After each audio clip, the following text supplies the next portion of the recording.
Hari ni kita nak tengok top speed untuk wheelchair X2 M4 ni.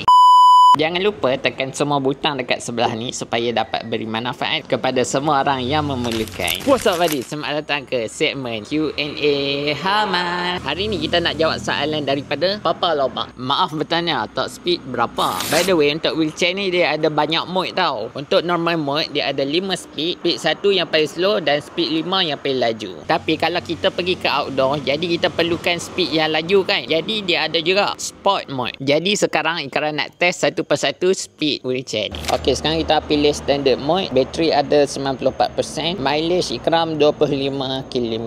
Okey, kita buat RC mode. Kita control melalui phone. Speed adjustment kita try yang satu dulu. Okey, yang satu speed dia banyak ni je. Yang ni untuk speed 1. Speed 3 kita dapat dalam 2 km sejam. Okey, sekarang kita ambil speed 5. Kita tengok. Speed 5 dia dapat dalam 4 km sejam. Okey, kita tukar ke sport mode pula. Yang ni standard. Kita tekan ni jadi sport mode. Okey, dia dah berubah jadi sport mode. Jom kita test speed dia macam mana. Okey, kita nak test untuk sport mode pula. Okey, sekarang dah dalam 6.5 km sejam lah. Top speed dia dalam 6.5 km sejam. Ni kalau korang nak pakai untuk lintas jalan ke apa, okey lah. Jadi top speed untuk wheelchair ni kita dapat paling tinggi dalam 6.4 km per jam. Ikram cakap betul tau. Untuk sport mode ni dia susah kontrol sebab pick up dia terlampau laju. Ikram gerak sikit pun dia dah macam tu dah. Jadi agak bahaya jugalah kalau kita jalan sport mode dekat di ruang yang kecil. Kalau korang ada apa-apa soalan lagi tentang wheelchair ni, tanya je. Nanti Ikram akan jawab dalam bentuk video yang macam ni.